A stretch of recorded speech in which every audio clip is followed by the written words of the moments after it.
ध्रुव राठी के वीडियोस आज कुछ ज्यादा ही वायरल जा रही है। उनके हर एक वीडियोस में 6 मिलियन 7 मिलियन व्यूज तो नॉर्मल है। खास तौर पर उनके जो डिक्टेटरशिप नाम से ये दो वीडियोस है उसे करोड़ों लोगों ने देखा। क्या हमारे देश में डेमोक्रेसी खत्म हो चुकी? इन दोनों वीडियोस में ध्रुव ने अलग अलग एग्जांपल्स देकर ये बताने की कोशिश करी कि पिछले 1 महीने से भारत में जो घटनाएं हो रही है उससे ये तो साफ है कि भारत में डेमोक्रेसी खतरे में है। भारत के इतिहास में पहली बार एक सिटिंग सीएम को अरेस्ट किया गया विदाउट एनी मनी ट्रेल और कन्विक्शन। भारत के सबसे बड़े ऑपोजिशन पार्टी कांग्रेस का बैंक अकाउंट फ्रीज कर दिया गया और एक के बाद एक कांग्रेस लीडर्स को मनी लॉन्ड्रिंग और करप्शन के केसेस में ईडी से नोटिस आ रहा है। आज जैसे ही कोई ऑपोजिशन पार्टी अपना कैंडिडेट चूज करता है उसके सिर्फ कुछ ही घंटे बाद उनके हाथ ईडी का नोटिस आ जाता है। और अगर ये लोग कल को बीजेपी ज्वाइन कर लेते हैं तो मोदी वॉशिंग पाउडर उनके ऐसे धुलाई करता है कि उनका सारा करप्शन खत्म।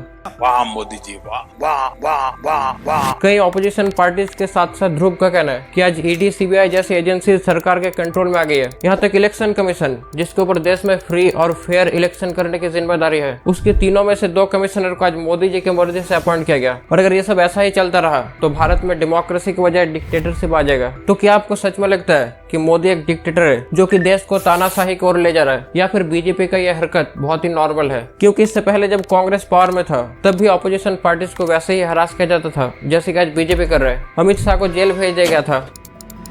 2002 में गुजरात राइट्स के दौरान मोदी जी जो कि उस समय गुजरात के सीएम थे उनको कई बार एसआईटी ऑफिस में जाना पड़ा और उनसे 9-9 घंटे तक पूछताछ करी गई। एसआईटी ने मुझको एक चिट्ठी लिखी थी जिस चिट्ठी में 27 तारीख को मिलने के लिए बताया था। इसके अलावा और भी कई सारे घटनाएं हैं जिसे अगर आप गूगल पे सर्च करोगे तो आपको शायद लगेगा कि भारत में कभी democracy democracy democracy democracy democracy democracy democracy democracy था ही नहीं। जैसे ही कोई पार्टी पावर में आया उसने तुरंत ऑपोजिशन पार्टीज को टारगेट करना शुरू कर दिया। तो आइए दोस्तों इस वीडियो में ध्रुव राठी जी की इन दोनों वीडियोस को डिकोड करते हैं और ये जानने की कोशिश करते हैं कि ध्रुव क्या सच में डेमोक्रेसी का रखवाला है या फिर ये आपको आधी अधूरी फैक्ट्स बताकर आपकी ब्रेन वॉश कर रहा है और साथ ही साथ वो बीजेपी के खिलाफ आपके मन में नफरत पैदा कर रहा है।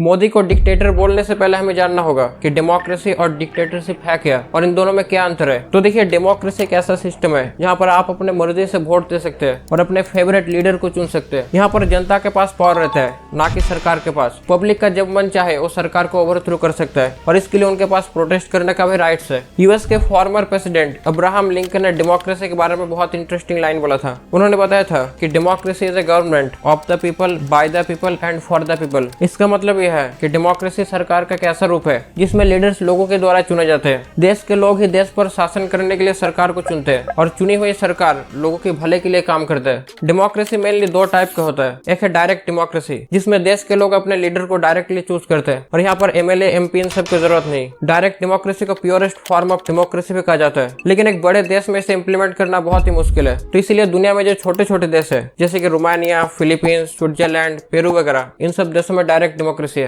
वहीं पर इनडायरेक्ट डेमोक्रेसी या कहे तो रिप्रेजेंटेटिव डेमोक्रेसी को ही ज्यादातर देशों में अपनाया गया क्योंकि ये डायरेक्ट डेमोक्रेसी के मुकाबले ज्यादा प्रैक्टिकल और रियलिस्टिक है। इसमें हम वोट देकर एमएलए एमपीज को चुनते हैं और ये लोग देश को चलाते हैं। इंडिया, यूएसए, कनाडा, यूके, इन सब देशों में इनडायरेक्ट डेमोक्रेसी है। अब इस डेमोक्रेसी के एकदम ऑपोजिट है डिक्टेटरशिप, जहाँ पर आप अपने मर्जी से कुछ भी नहीं कर सकते। यहाँ पर देश का सुप्रीम लीडर जो बोलेगा आपको उसे ही फॉलो करना होगा। एक तानाशाही में पब्लिक को सरकार के खिलाफ प्रोटेस्ट करने का भी कोई हक नहीं है। यहाँ पर इलेक्शन तो होता है लेकिन हर बार तानाशाह की पार्टी ही जीतती है। जैसे कि नॉर्थ कोरिया में आप जिस भी पार्टी को वोट दो क्यों ना, हर बार किम जोंग उन की वर्कर्स पार्टी ही जीतेगी। यहाँ पर अगर आप सरकार के खिलाफ कुछ उल्टा सीधा कहते हैं तो या तो आपको जेल होगा या फिर आपको सीधा ऊपर भेज दिया जाएगा। दुनिया की ज्यादातर डिक्टेटरशिप कंट्री गरीब है क्योंकि यहाँ पब्लिक सरकार के खिलाफ कुछ बोल ही नहीं सकता, तो सरकार का जो मन चाहे वो कर सकता है। पहले मालूम तो कर लीजिए डिक्टेटरों ने क्या क्या किया है। वो आपके ही बीच के लोगों का गला दबा देंगे। अभी तो आप लोकतंत्र में सोच भी ले रहे हैं, तानाशाही में तो सोचना भी बंद हो जाएगा। तो क्या आपको लगता है कि हमारे भारत में सचमुच तानाशाही है? नहीं, क्योंकि हम वोट भी देते हैं, सरकार को गाली भी देते हैं, सरकार के खिलाफ प्रोटेस्ट भी करते हैं। हमारे यहाँ 6 नेशनल पार्टी, 57 स्टेट पार्टी और 2500 से भी ज्यादा रीजनल पार्टीज है, लेकिन एक डिक्टेटरशिप में सिर्फ एक ही मेन पार्टी रहता है। तो भाई किस बात की डिक्टेटरशिप? हाँ, ये बात सही है कि पिछले कई महीनों में बीजेपी ने कुछ ऐसी हरकतें किया जिससे कहीं ना कहीं उन्होंने डेमोक्रेसी के रूल्स को ब्रेक किया। लेकिन इन सब घटना के बेस पर अगर किसी ने बोल दिया कि भारत में डिक्टेटरशिप चल रहा है तो वो गलत है, क्योंकि कांग्रेस जब रूलिंग पार्टी था तब बीजेपी और दूसरे अपोजिशन पार्टीज के साथ वैसे ही बिहेव किया गया जैसे कि आज बीजेपी कर रहा है। दिल्ली में बैठी हुई भारत पर राज कर रही कांग्रेस सरकार महंगाई को खत्म करने में विफल गई, पाकिस्तान में वार्ता करने गई, पीट करके आई, हर मोर्चे पर विफल सरकार ने विरोधियों पर निशाना ताकने के तहत सीबीआई का पूरी तरह राजनीतिकरण करते हुए, सीबीआई का मिसयूज करते हुए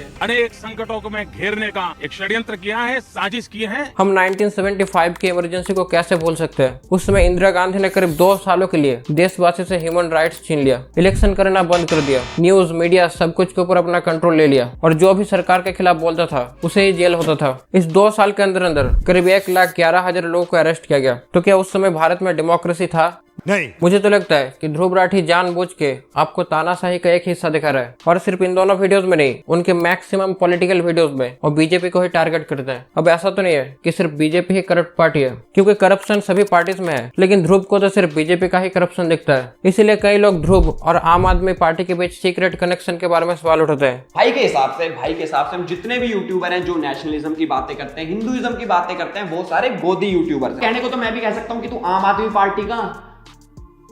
पार्टी का लॉयल बॉय है। हालांकि उनका कहना है कि किसी भी पॉलिटिकल पार्टी से उनका कनेक्शन नहीं है। ये सब झूठ है, ये झूठे आरोप लगाते हैं क्योंकि इनके पास कुछ बोलने को नहीं होता। मैं बता दूं, ये क्लियर कर देता हूं, क्लियर शब्दों में कह रहा हूं, ना मैं किसी पॉलिटिकल पार्टी का मेंबर हूं, ना कभी था, ना किसी पॉलिटिकल पार्टी ने मुझे आज तक पैसे दिए और ना मैंने किसी पॉलिटिकल पार्टी से आज तक पैसे लिए। इस वीडियो में ध्रुव ने हमारे जुडिशियरी पे भी सवाल उठाया। उनका मानना है कि अगर कोई जज रिटायरमेंट से पहले या रिटायरमेंट के बाद किसी पॉलिटिकल पार्टी को ज्वाइन करता है तो इसका मतलब यह है कि हमारे जुडिशियरी भी आज फ्री नहीं है। रिसेंटली कोलकाता हाई कोर्ट के एक सीनियर जज अभिजीत गांगुली ने अपने पोजीशन से रिजाइन करके बीजेपी ज्वाइन कर लिया, जिसे ऑब्वियसली वहाँ का रूलिंग पार्टी टीएमसी के साथ साथ कई और अपोजिशन पार्टीज ने क्रिटिसाइज किया। अब कोई जज अगर रिटायरमेंट से पहले किसी पॉलिटिकल पार्टी को ज्वाइन करता है तो इसमें प्रॉब्लम क्या है? क्या इसका मतलब यह है कि उन्होंने अपने पूरे करियर में जो वर्डिक्ट दिया वो सब के सब किसी पॉलिटिकल पार्टी के फेवर में था? और वैसे ही हमारे जजेस का किसी पॉलिटिकल पार्टी को ज्वाइन करना कोई नया घटना नहीं है। इसके पहले भी कई और जजेस ने अपने रिटायरमेंट के बाद किसी पॉलिटिकल पार्टी को ज्वाइन किया था, जैसे कि बहरुल इस्लाम पहले असम हाई कोर्ट के जज थे, इसके बाद उन्होंने सुप्रीम कोर्ट को ज्वाइन किया और बाद में वह कांग्रेस एमपी बन गए। उन्होंने अपने जुडिशियल करियर के दौरान कांग्रेस पार्टी का पावरफुल लीडर और बिहार के सीएम जगन्नाथ मिश्रा को Patna urban cooperative bank scam में क्लीन चिट दिया। तो अगर किसी एक घटना के बेस पर हमारे पूरे जुडिशियरी पर सवाल उठाना बहुत गलत बात है। अब मुझे यह समझ में नहीं आता कि ध्रुव हमेशा क्यों अपने वीडियोस में सिर्फ उन सब एग्जांपल्स को देता है जो कि बीजेपी के खिलाफ है, क्योंकि कांग्रेस के टाइम में भी कई जजेस ने पॉलिटिक्स ज्वाइन किया, लेकिन ध्रुव ने इसके बारे में बात नहीं किया। इसलिए ध्रुव से मेरा रिक्वेस्ट है कि आप आधी अधूरी फैक्ट्स दिखाना बंद कीजिए। आपको करोड़ों लोग फॉलो करते हैं, इनफैक्ट मैं भी करता हूँ। तो अगर आप उन लोगों को सिर्फ कॉइन के एक साइड दिखाकर उनके मन में किसी स्पेसिफिक पार्टी के खिलाफ नेगेटिव थॉट स्प्रेड कर रहे हैं तो यह बहुत ही गलत बात है। सीधा मैं कहूँगा कि अगर हमें देश को डिक्टेटरशिप की ओर गिरने से बचाना है तो वोट करो जाकर। और ये एक दूसरा परसेप्शन जो लोगों का गलत होता है कि स्टेबिलिटी खत्म हो जाएगी देश में अगर कोलिशन गवर्नमेंट आ गई। तो मैं पूछना चाहूंगा कि स्टेबिलिटी है कहाँ देश में? अब देखिए, इन्होंने किसी थर्ड पार्टी का नाम तो नहीं लिया है, ना ये कह रहे हैं कि भाई वो खुद आकर इलेक्शन लड़ेंगे। बेसिकली ये कह रहे हैं कि इंडिया अलायंस के लिए वोट करो। दोस्त, आपने ये कहावत तो सुना होगा, जिसकी लाठी उसी का भैंस। मतलब जिसके पास पावर है वही सब कुछ कंट्रोल करता है। जैसे कि आज बीजेपी के पास पावर है तो बीजेपी अपने फायदे के लिए ईडी सीबीआई का इस्तेमाल करता है, लेकिन जब बीजेपी पावर में नहीं था और कांग्रेस सरकार भारत को चला रहा था तो उन्होंने भी अपने अपोजिशन पार्टीज के खिलाफ ईडी सीबीआई का वैसे ही इस्तेमाल किया जैसे कि आज बीजेपी कर रहा है। विरोधियों पर निशाना ताकने के तहत सीबीआई का पूरी तरह राजनीतिकरण करते हुए, सीबीआई का मिसयूज करते हुए, अगर ये इंस्टीट्यूशंस अपना काम करते, अगर सीबीआई अपना काम करती, ईडी अपना काम करती तो ये नहीं होता। तो उनको ये भी सोचना चाहिए, ये जो सब कर रहे हैं, कि किसी ना किसी दिन बीजेपी की सरकार बदलेगी